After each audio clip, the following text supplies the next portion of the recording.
This is one of the most exciting things I've ever done on BookTube. I'm Shawn the Book Maniac, by the way, and welcome to my channel. And Bob, why don't you welcome them to yours? Hello, I'm Bob, over at Bob the Bookerer. Bob the Bookerer, say that 3 times.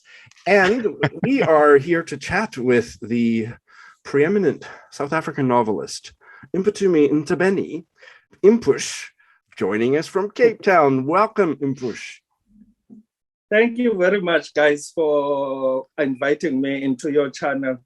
It's really an honor for me because I am an avid watcher of both your channels. So I'm quite excited to be here. Well, your check is in the mail from both London and Tokyo, so thank you for that. And we're here to talk about your second novel, which came out in the summer of 2021, The Wanderers, which Bob and I have both read and loved. It's always a bit dicey when you invite an author to come onto your channel to chat about a book that you haven't read yet, but boy, we hit the jackpot this time because I thought it was a very fine, an excellent, a 5-star novel. And I would say it's such a densely layered, historical, philosophical, personal, emotional, and spiritual, the layers of that was a real feat. It's maybe not a book that would be for everyone, but it certainly was a book that was an absolute joy for me to read and gave me many fabulous headaches. I'm happy to hear that. I love for my readers to be co-authors, so I want them to work also like me. Absolutely, absolutely. I have been Googling you today, Umpush, and I found an article that you wrote for the Sunday Times, a South African newspaper, about this book and about the writing process or about your writing philosophy or whatever. And I'd like to start with a quote here. You wrote, "In The Wanderers, I wanted protagonists whose strength of character enables them to stand naked before the elements of life, for them to face reality stripped of everything except that which ultimately matters, love, memory, and the power of their minds." And I would love for you to kind of jump off that quote and introduce the novel to the people watching. Thank you for that. The novel itself is a novel of memory. It's about a dying man looking back in his life and trying to see how he lived his life, if it was worth it, the choices he made. But then also, if you are a Black South African, you have had the experience of growing up under apartheid and colonialism.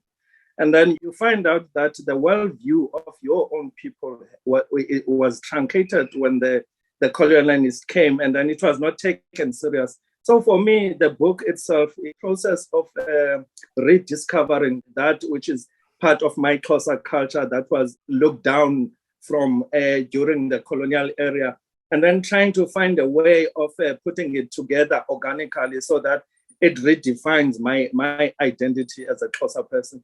So basically, that is why I say it's a novel of memory, but also it's a novel of trying to rediscover your own identity. Rediscover, I like that verb, and kind of create out of all of the literature and the philosophy and the experiences and the history. Introduce us to the two main characters, Pax and his daughter, Ruru.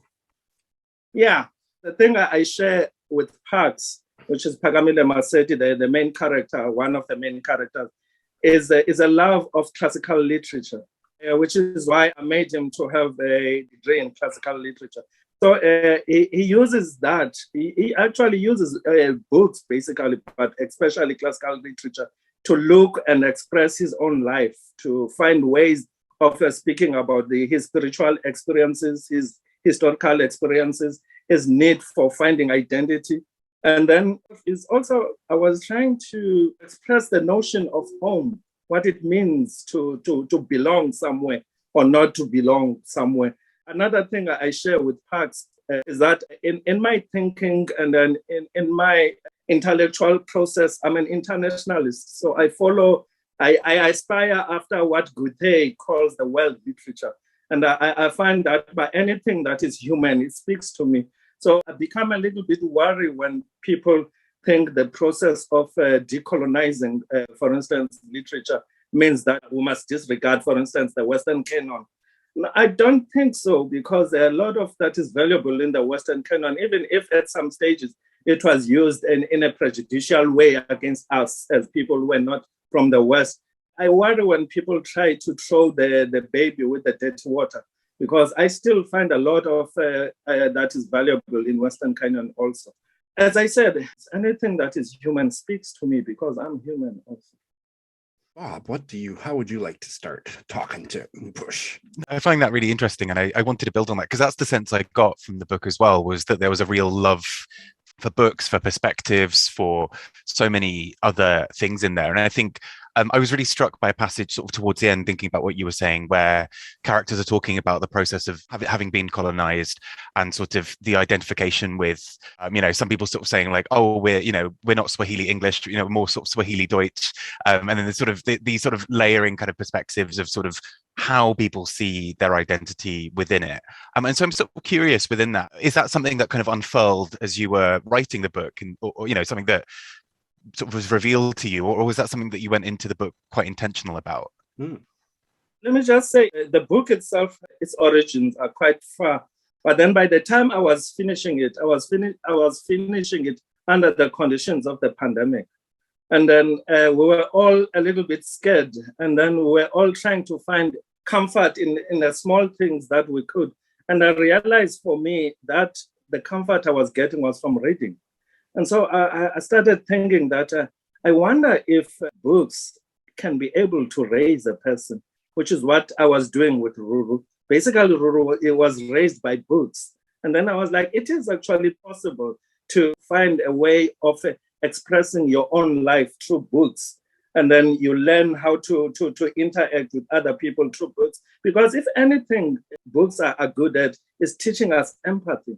And then you find that people who read are very empathetic because they understand or they have an idea of other people's point of view. And then books are very good in that.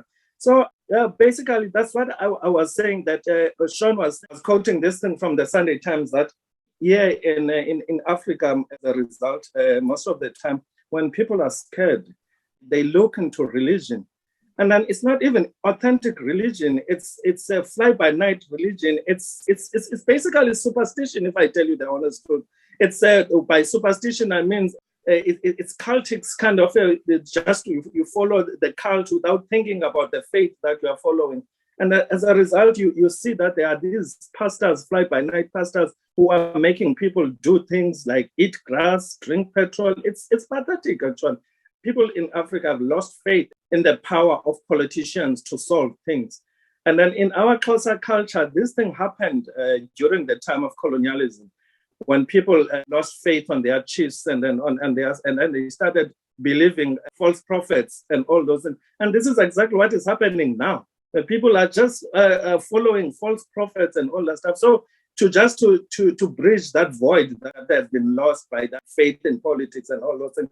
And this is a reason I actually chose Tanzania, because this phenomenon in Tanzania is even much more advanced there than here. Because people who get elected, who become presidents there, come from the background of the churches, these born-again churches, you understand? And I see that happening here in South Africa also. And it scares me, because the behavior of people who do that is like almost an unthinking behavior, like they follow people like cult leaders. It's not even religion per se, to be honest. It's cults. Wow. Okay, so I think we should maybe say a little bit more about the opening premise. How about I take a stab at it and then push you if I screw something up or if you want to add anything. But the opening premise of the novel is that the father, Pax, he was a ANC freedom fighter, and he fled South Africa, maybe late 70s. Would that be about right? Yes, late 70s, early 80s. Early 80s? Mm-hmm. Early 80s, probably. I think you're right. Of course, you're right. You're the author. And he had to save his life, save his skin. But he had left a girlfriend who was pregnant, who he loved, and had no choice because he had to get out. And then he went into exile, and he was all over the places, and we won't give more details than that. But at the time that the apartheid regime was dissolved and Mandela was freed, and the election and stuff, he opted not to come back. So he stayed in Tanzania. So he never had any physical for face-to-face connection with his girlfriend, who became a single mother, or Ruru, the daughter. He never met her. And so she's the other character. And in the timelines that are closer to the present, we see her both as a teenager and then as a woman in her late 30s who becomes a doctor. And she I think she has found out that her father died. I think he died in about 1999. And she is trying to make peace with and trying to find out about her father. So that's the opening premise. Was that a fairly good summary? I think you got it, and I couldn't have done it better myself. The only thing perhaps I must say as an author, I'm glad you associated with the ANC, because I think Parks never tell us that he joined the ANC. He always tells us about the organization. The organization, yeah. So we don't know which organization, in case somebody out there is waiting to. But I'm just joking. It's obvious which organization he joined, but I was deliberate by not mentioning it. And because I grew up under the ANC myself, so I knew the things that I needed to say that were discomforting, and it pained me to say that. But what are we, if as writers we don't say uncomfortable truths? I remember after listening to a podcast episode that you were on with Damon Galgut and another writer talking about South African literature and about your own novels. I listened to that interview. It's fabulous. I'll put a link in the show notes. And I said to you, you're a bit of a shit disturber. You love to stir everything up, and very confrontational, but in a way that's very humanistic, and not only humanistic, but humane. And that that informs, that infuses your novel as well, that you inject a lot of politics and very controversial or very strong views, but it is all filtered through very full-bodied characters. So that, I think, is quite an achievement. Pan-African. Tell us a bit about this novel. It's a South African novel, but it's more than that. And I think I've seen you use that adjective, Pan-African. So talk a little bit about that aspect of the novel and that aspect of your motivations as a writer. Yeah, the thing is, you're right when you're saying it was deliberate for me to make it Pan-Africanist, because there's a tendency among the South Africans of thinking that they are not part of the continent. The South Africans, most of the time, or especially the ones who are educated and all that stuff, they're always looking west. And you can see even the Cape Town, the city itself is looking west, and it has its back to Africa. But then, seriously, I wanted to show that us South Africans, we are part of this continent, and this continent is part of us. And there isn't us without this continent. So I was very deliberate about using the culture and the histories of other countries in the Southern Africa. The cultures and the histories I know a little bit of, because the thing about us in South Africa is that we are very claustrophobic. Because of the apartheid, we're not given opportunities to travel and all that stuff. So our mindset is very limited to what we see within South African life. And so it is my opinion that these ideas of xenophobia, for instance, they come from that claustrophobic thinking of South Africans, or thinking that they are not part of Africans and all that stuff. Like, I'll just make an example. If you were to come here from Tokyo or from Canada or from the UK, and you are white, and then they treat you with respect, of which we should treat everybody with respect. But if you're coming from Zimbabwe or Tanzania and all that stuff, and all of a sudden he's come to take our jobs and blah, blah, blah, and all that nonsense. So it's very irritating, this mindset of Black South Africans in particular. So I think it's incumbent upon us as writers to try and counteract that, and to show, and the only way you can do is to show that, but we also as South Africans are part of Africa, and then we interact, we intermarry. And that's the thing that people who went to exile, it opened their minds because they had to stay in Lusaka, they had to stay in Zimbabwe, they had to stay in Tanzania. So it opened their minds. They knew that they were part of a much more bigger continent than just South Africa. I don't know if you follow our news here. There is a young politician we call Malema. Malema he broke away from the ANC. I think it's 13 years ago. He used to be a leader of the ANC Youth League. And now he's got his own party that is called the Freedom Fighters, Economic Freedom Fighters. They are probably the only party that politically is growing here in South Africa. All the other parties are actually regressing. He is African nationalist and radical and militant. And then for some reason these days, and I'm sure, Bob, you'd know in the UK, the conservatives seems to be the ones that are growing. And so these days in politics, if you come with a radical message, those are the only parties, the same in the US also. If you come with radical message that is a little bit militant, and then people will follow you, it doesn't matter how wrong you are. So he's got a case that was opened by AfriForum. And AfriForum is an African ultra-right organization that, by the way, also I forgot, that is growing fast also here. And but it's only it mostly attract white conservatives, the Afrikaners and all those things. They opened a case against him of a hate speech. By hate speech, I mean what they did. There is a song that was sung during the years us when we were still agitating against apartheid. That goes by Dubuli Bulu, which means by shoot the Boer, shoot the African. You understand? So Malema still sings that song. And then the Afrikaner Forum say it's hate speech, because if you say such things now, post-94, it connotates hate speech. So it's quite an interesting case that everybody is watching here now. It's televised on the TV all the time. But to cut the matter short, where I was going with is like, when I listened to him talk about how disillusioned by the ANC, by the land not coming back to the people, to the natives of South Africa and all that stuff, the disappointment, I was laughing. It seemed as if he was reading Parks.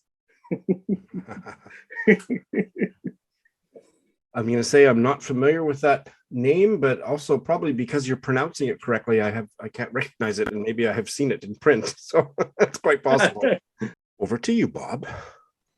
I'm really interested by what you said and how that kind of connects to the various sorts of points of view throughout the book.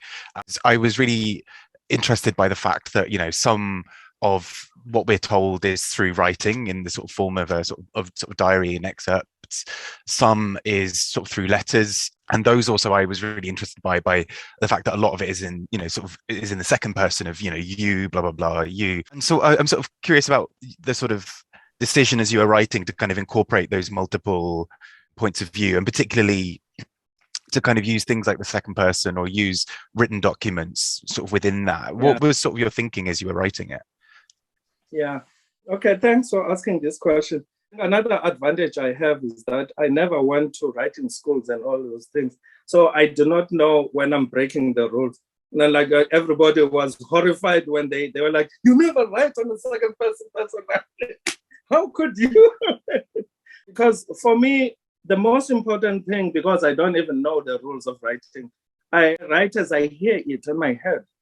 Culturally also, I'm still closer to the oral tradition of telling stories.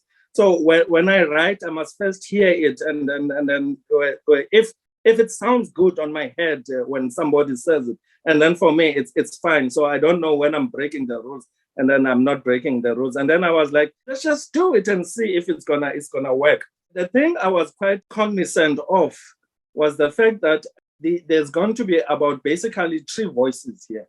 So I wanted a reader to know which voice is reading at the particular time, so that it does not confuse about who's speaking now and all those things. So I wanted you to know that, but immediately it's speaking on a second person personal. Then we're talking about now it's Ruru who's saying that, and then when it's talking on the first person, then you know that that's probably Parks talking.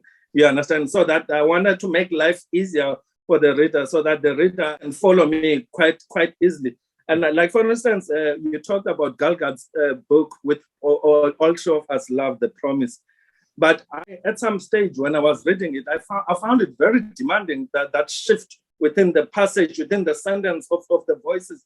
And I'm like, sometimes I'll find myself rereading and like, where am I now? I don't know where am I. And then I reread again. But then I think he was doing that deliberately also, because when you reread, you gain more because you already know what is going to happen.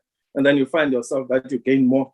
But yeah, for me, I wanted to make the reading process of the book easier for the reader, which is the reason why I chose those voices.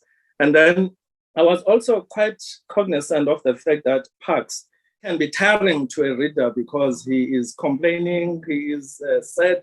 So I wanted to infuse it with the energy of young Ruru, so that there are those positive moments when Ruru comes and talk about her life and all those, so that the reader doesn't become too tired of Parks complaining all the time, if you know what I mean. Sure, I do. And also that there's very vivid, wonderful recollections of him as a young boy and young man that balance out the, I wouldn't say curmudgeonly, but the little bit more jaded and cynical older man. Yeah, absolutely. Yeah, I understand the jadedness, but I think we must kind of accept the fact that is a little bit cynical. Also, I don't run away from that, because I think it was made like that by his life experiences. I think another thing I was quite wary of, I didn't want him to use his jadedness and then blame other people. I wanted him to own up to things that he himself had done.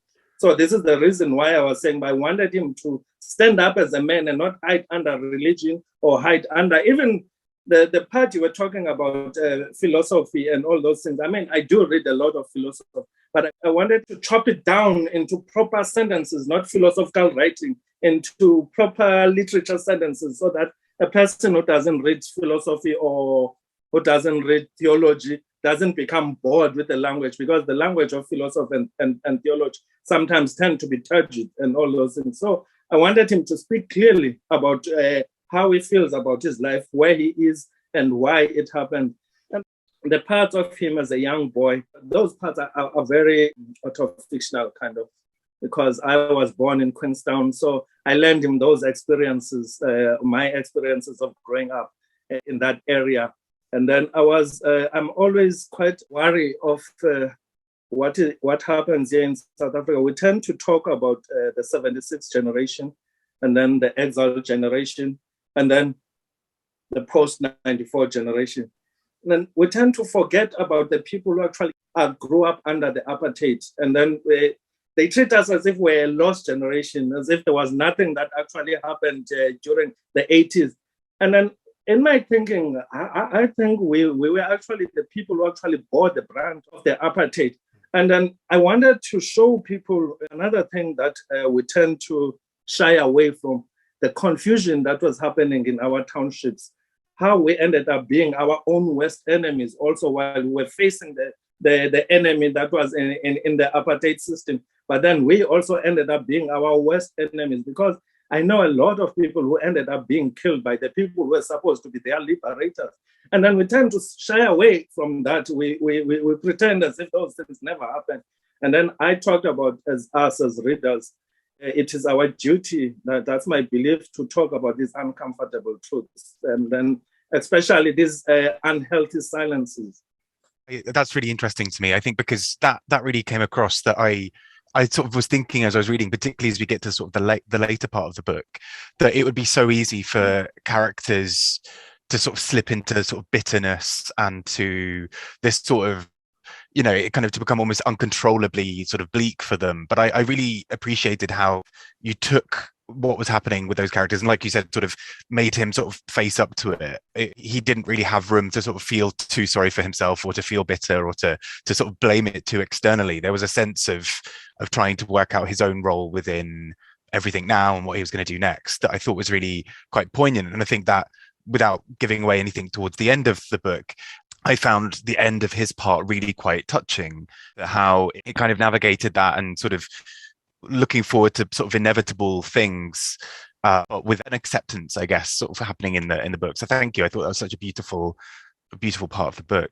Absolutely. And I Yeah. would just add to that I think that you pull it off in a really beautiful way, because there is all of that political, philosophical, spiritual stuff, that there are negative components to it, but that it's also, I'm not sure if the word is balanced, but that there is a counterpoint in his personal life, so that he has found love. And we won't say any more than that, but he has found love, and he has found a sense of interpersonal peace that he didn't have throughout his life. And he also has very personal regrets that have to do with his previous girlfriend, the mother of his daughter, and about never having a relationship with his daughter. And I think all of that just fits together in a way that was, dare I say, magical. Thank you very much, guys, for that. And then you're such a brilliant readers. But of course, the thing that was paramount when I was trying to think about his character, I'm a fan of Albert Camus, and then the radical honesty that he approaches everything in. So I wanted to create him as an ideal of a Camus character, somebody who doesn't necessarily believe in anything, but will not dismiss anything at the same time. It's like, whatever comes, I will face it the way it comes with my own character. But as long as I don't have evidence of it, then let's park it. I would like to start to talk about the title of this novel, The Wanderers, and I would like to start to talk about history, because one of the really potent and predominant threads of this story is history, and specifically Xhosa history. But in fact, even that is broken down and made richly complicated. So Pax ancestors, or Pax descends from a group of Black South Africans that eventually got assimilated into Xhosa, but they were the Fango or Fingo people, spelled F-E-N-G-U or F-I-N-G-O, that were a tribe that actually, previous to that, if I understand it, and I probably don't understand it completely, were actually more ethnically related to the Zulu people before that. And then we're talking about, this all happened in the 19th century.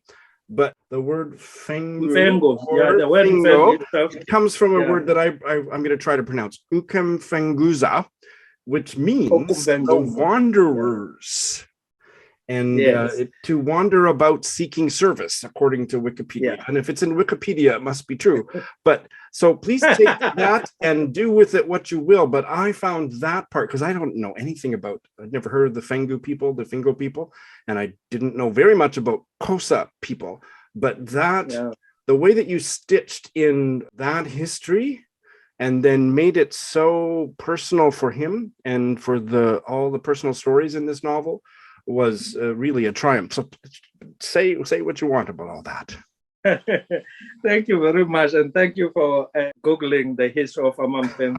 By the way, I am Mfengu myself, so that part was easier for me because it was personal, and I have aspirations of writing the history of Amamfengu one day. So I am collecting that history. Unfortunately, because we're a dispersed people, probably the only tribe that even doesn't have a king or royalty, because our royalties were killed during the Mphuthumi Wars. The Mphuthumi Wars were like the wars that created Ushaka as the ultimate king of the Zulu nation. But even Ushaka, then, you are right when you say we are much more associated with that side, because we were fleeing from those wars, and this is the reason why we came down to the Eastern Cape. And then when we got to the Eastern Cape, our forefathers were called Amamfengu, which basically means the blighted wanderers. You understand? Because they were hungry, they didn't own anything, we had no cattle. And then Amaxhosa actually used to call us their dogs. But by that, they mean that they use us as people who look after their cattle, like dogs. Amamfengu got into the Eastern Cape almost at the same time when the white settlers got there. So it was easy for Amamfengu to collaborate with the British because they were treated kind of in a slavish manner by Amaxhosa. And then they stole the cattle of Amaxhosa like the British, and they stole the land of Amaxhosa like the British, because the British, whenever they had been at war with Amaxhosa, they will take some land, and then a piece of it, they will give it to their allies, Amamfengu. I doubt if the British would have been able to defeat the Xhosas had Amamfengu not been there. Because honestly speaking, the Amaxhosa were just too many of them. And then the British were quite small. And the British were really not committed, if you must remember, they were really not committed to Africa as a colony.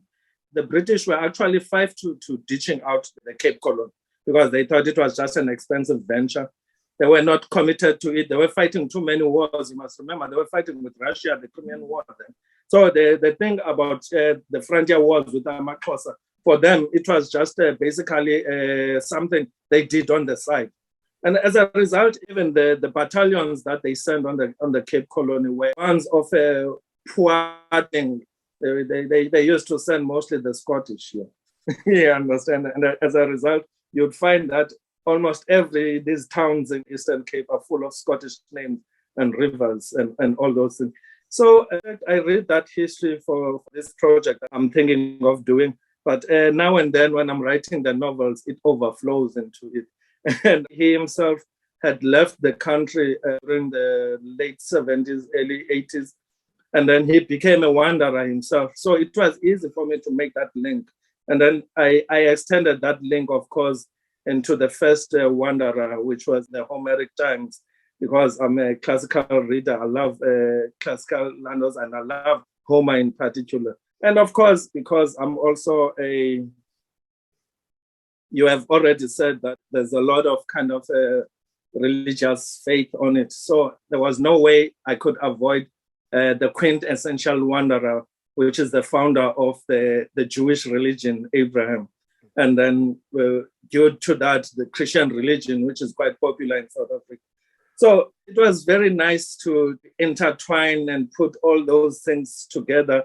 And then as a result, this is why I say to you, I'm an internationalist. So whatever explains or expounds my identity, I include. You can use the religious myths or these stories to enhance and expand on your knowledge of your own self. This is what I was trying to say when I say I'm an internationalist. I want to taste books. I want to remember them. I want to smell them. You understand? I like books that give me that sense of life.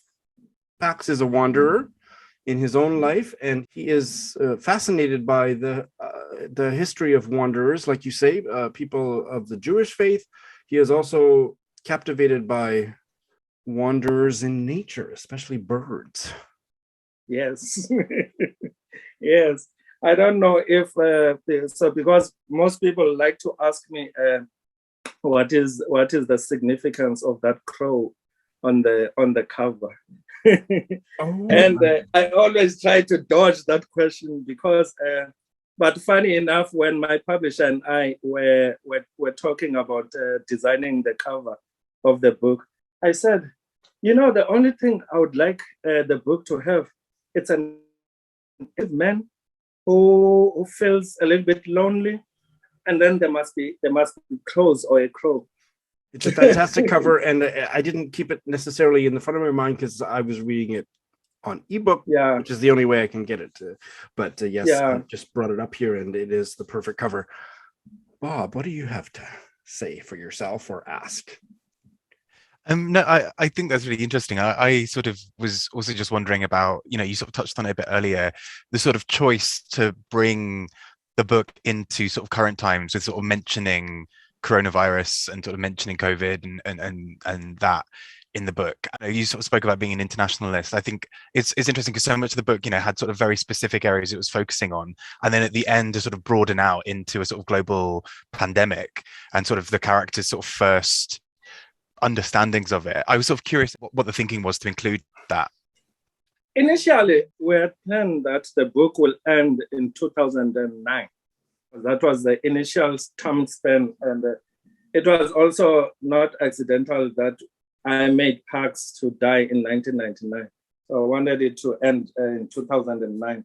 Of course, you know the feelings we had in 1999. We thought the world was ending because whatever. And then I realized when we were doing other things on the book, by the way, my publisher had to put down her foot because the book was quite bigger than this. We must have shaved off a third of it out. You understand? So we decided to stick into only the parts that were going to be directly affecting Parks. So that, because I wanted a richer life for instance, Nosipo's mom. I wanted to bring her character out also. So initially I had done something like that. I actually, if I may reveal this to you. We won't tell anyone. I haven't told anybody this. The parts, Bob, you spoke about the second persona. Those were the parts that were going to be told by Ruru's mom.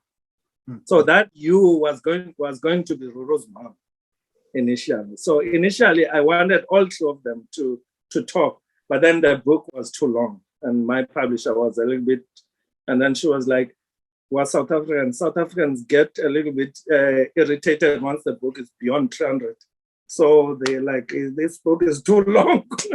It's too long. So we have to shave that. So if there is anything I still am a little bit, just a little bit aggrieved about, is that I felt that I didn't portray Ruru's mom's character very well. But of course, I had to sneak it in between Ruru's remembrance and Park's remembrance, of which I think it still stayed very well. Initially, we decided to keep the parts of Ruru's childhood sweetheart because it was not going to make any meaning because we had already introduced him at the start of the novel. And so now if we don't put him and then tell the readers what happened to him, it felt as if we're just using him as a cipher. You understand? And so I had to extend it a little bit to that. I know other people say it increases the tension and the mystery on the book to leave the reader wondering, but I think it was going to be a little bit cruel not to tell the reader what happened to Hlumelo, which is Ruru's young sweetheart.